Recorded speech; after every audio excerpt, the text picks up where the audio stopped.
Hey guys, welcome to my first video as a Team Foe PPG. I'm not quite sure on how to say it all, so I'm just gonna say I'm an X-Men now. If you guys saw, I played in the Oceania event this weekend. It was a blast. Thank you guys for letting me play in it and hanging out with everyone.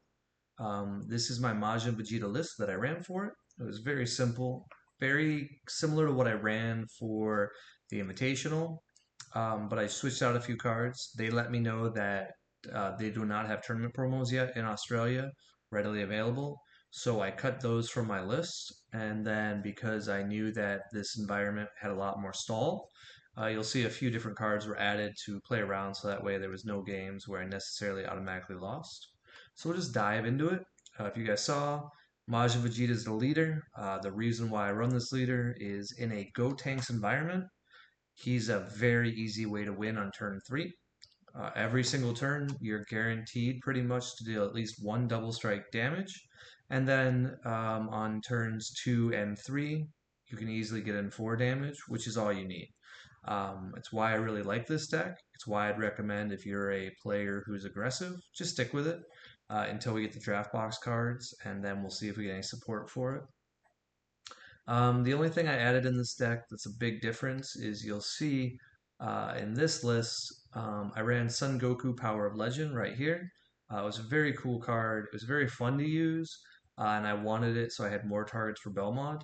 But it was honestly just terrible. I would not recommend it because the only way I could trigger it was Cell's Kamehameha, and it's not reliable, so I would cut that in my list and increase the amount of Trunks Time Regulator or Bardock's that you run.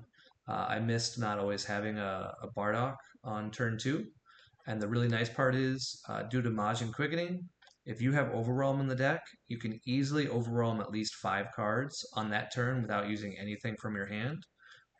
So keep that in mind. So if you want to run something like Scientist Fu in your sideboard, I'd recommend it for best of 3 because getting the 7 that turn is very easy to do.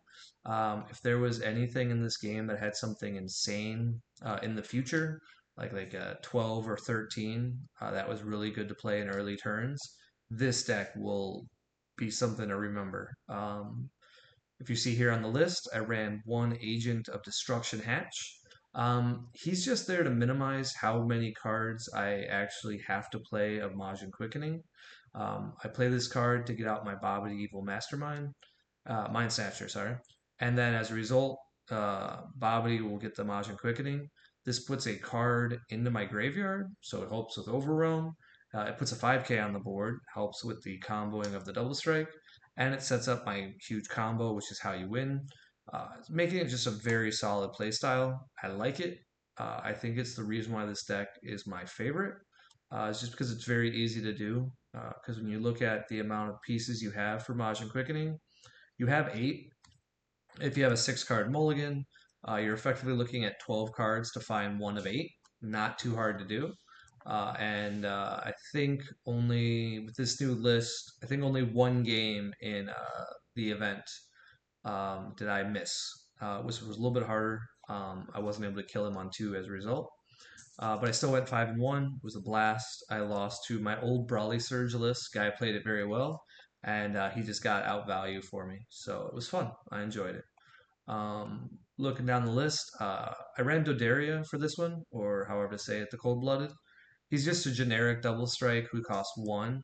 The nice part about him and why I might consider running him over 4 copies of the Vegeta promo, although I like the Vegeta promo, it's very nice to play the 1-drop in a very heavy Frieza format. Because if you play that, they have to decide whether or not they want to blow him up.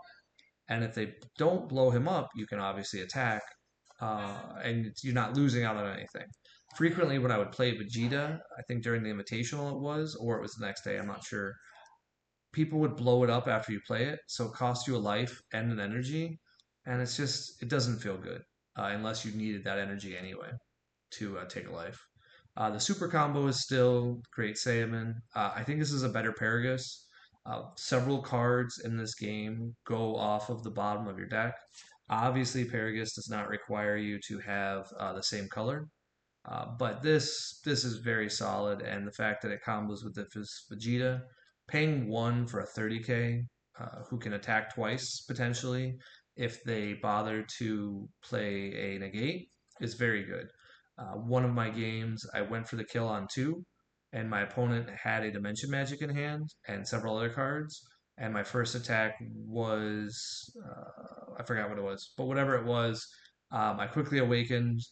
When I switched, I put comboed, put this at the bottom, used one of my new 2 mana to play it, brought him out as my second attack, and he was sitting there in an awkward situation. Because if he Dimension Magics that attack, it's just going to attack again. He's already was at, I think, 4 life, and he doesn't want to go to 2 from one card or use 2 negates on one card that I can keep getting value for. So as a result, he had to Mafuba the card, which did not excite him because he had to tap out. And then I swung with like I think my Bardock or something. He had to Dimension Magic to go to 3, and it just kept. It was just outvaluing him in situations where he didn't want to be. And I don't think I would have won had I had a different play line because this deck is a little bit weaker to a bunch of negates. As I said, Babidi is amazing. One of the things that's really cool about him is if you already have your location in play, don't worry. You can go ahead and just keep looking for your 3 drop out of your top 7. So it gives you the potential to basically draw a card. So it's not dead. And he's a 5k for free. As you see, I've upped Majin Buu to 4 copies. I was silly. I ran 3 originally, and I missed my Buu chain too many times as a result. Majin Buu Royal Absorption, still 4. No reason not to be a 4 of, because you'll see later we really focus on that combo now. Excuse me, I keep Majin Buu Dark Parasite to only 3 copies. The difference is now we don't bother to charge it. Make sure no charging of Dark Parasite. We charge anything else, even a super combo, so we don't run into what we had in the Invitational first round and just get RNG'd out of the game. 3-star ball, it's amazing. It sets up your combo so you get to play over your 3-drop for free, giving you the chance to EX evolve and just giving you tons of plays in this game. If you're not familiar with the combo, how Majin Quickening works is on your first turn, hopefully, you get to set it up, and every time you take a life, when you do so, 1 card goes underneath, and once there's 4, you can activate main to bring out this 3-drop. This 3-drop is the only one I run. I noticed some people bother to run the barrier. I totally get that. That's not a bad idea. I just really like his effect because he KOs blockers, and then on top of that, he has deflect. Very relevant in this current game state. And since you didn't pay any energy for it, even if all it is well, 1 mana on your first turn, but to bring out a 20k just feels good. When you get the 3-star ball, you get to bring out the 5-drop in active mode. You'll notice in my list I don't really run unisons, so I don't get the value. I don't mind. He's just there to become the EX evolve, and even if you don't have that, it's just 2 20ks for 1 card from your hand. That's phenomenal. There was a time when we would have considered that to be the most broken effect in the game, but as you guys know, power creep has happened, so not as great. Newfound Sun Gohan. I'm always a fan of critical effects that take a life because it denies your opponent card advantage. I just ran it as a one of. I needed another Awaken effect to go a little faster. I actually played him 0 out of 6 games. I always would combo him whenever I had the choice between the Cold Blooded and Gohan. I would just go for him because I was trying to close out the games on turn 4. Shocking Death Ball, I run it as a one of. It is honestly just there to scare my opponent. Most times I hope it goes underneath my Majin Quickening and I never see it, but it makes them think I run negates. I hate negates. I've talked about it in other videos back in when 2020 was a less intense year. Still don't like them. Still not a fan. But one, it doesn't hurt the numbers that bad to just have it just in case. In this deck, you could run Cell SCR. I could see it being possible because you have a 7-drop and a 1-drop. You only need 4 more energy, could be the theory, but I'd rather just go with Belmod and this SCR. It's a very simple strategy. Originally, I was only running 2 of this guy, but boy, man, this combo won me, I believe, 2 of my games. It's just so easy to do. You bring out your 7-drop, you bring out 2 other bodies, you don't care what they are, and then You combo pretty much your entire hand away. You keep two cards in it, assuming they're not green and they're not going to discard cards from your hand. And you just Belmod, discard the rest of the cards in your hand, which is zero. Play the SCR for free from sacrificing your 7 drop. And then he's a dual attack 40k. And because you are Majin Vegeta, you have that option to take a life after during your main. So the one time I did play it, I activated after and put myself to 2 life, and then immediately played him, and then attacked. And he let me know that he in fact did have a Zamasu. So had I tried to get tricky and attack with like a 1 drop first, if that's what I drew, he would have won the game. But I was just like 40k double strike. I can win the game with that. You'll see right now, if you're running green, I feel like you need to run cells Kamehameha. If you're not charging, obviously double green, it doesn't help, but it's the best defensive card in the game currently, and it lets you survive turns that at the beginning of this game were completely impossible. If your opponent chooses to devote a strategy of going almost all in, you can very quickly come out of nowhere. One of the games I was doing very poorly. I think it was round 3. My opponent was just outplaying me with Go Tanks. I was in a lot of trouble.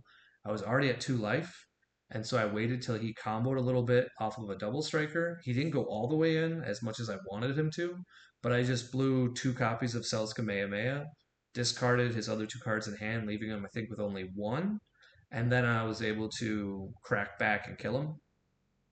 I feel like that's the best way to steal games and outplay your opponents is Cells Kamehameha right now. And I think it's still relatively cheap for the card that it will be someday. So if you don't have these yet, I would just buy them because I fully expect it to be one of those reprint cards that we need because it's creeped up to like $30 or $40. If you noticed in my list, I did add Vegeta Agent of Destruction for one big reason. Uh, I don't like losing just because I can't beat something in best of one. So this, unfortunately, was primarily always energy. But in case I played against Sin Shenron or any decks that were very big in blocker like Bulma, I wanted to have a way to get a way out of winning and not just lose immediately. It's also a really cool turn 5 play. I never went past turn 3, I believe, in the tournament, and I don't want to, so it wasn't needed. But this is definitely a good sideboard card. As always, the last card is Surprise Attack Frieza. If you've seen my lists, I always like to throw in a one of, if not two. It's a great card. I actually could have beaten Brawly Surge had I been able to KO one of his cards because I had Belmod and I had the Brawly SCR and the 7 drop. He just was able to tell that's what I was doing, and so he didn't let me KO his drop, so this free drop never got played. And sadly, I never drew anything else I could play, and he won the game. That's kind of it for the deck. Sorry, I haven't done content in a good 6 months. It's been a long year. But I'm going to come up with something cool and original. Probably not this list, because by the time we get to December, we will have our draft box cards, which means we'll have a whole new game. And if we have a whole new game, I probably don't want to play this. I haven't looked at the green cards, but I haven't noticed anything. Uh, Anybody in the forums talking about how this got support, so I would imagine this archetype is not going to be as popular. And I don't know how much we'd want them to do anyway. Possibly a new 5 drop would be cool if they do that in the future just to support it. Would be actually appreciated so that way the whole deck doesn't die. Kind of maybe like a sell old combo, like draw a card when it gets union absorbed, for lack of a better term, and then just draw a card and KO something. That would make this a phenomenal play. But currently, you have to play unison, and I don't like playing unisons in the current format because I don't know. I like the old way the game was, I guess. Well, thanks for watching. Like I said, it's just good to hang out again and see everybody. If you're from the Oceania area and you got to play against me, just hit me up on Facebook. I had a blast. You guys were awesome. See you guys next event.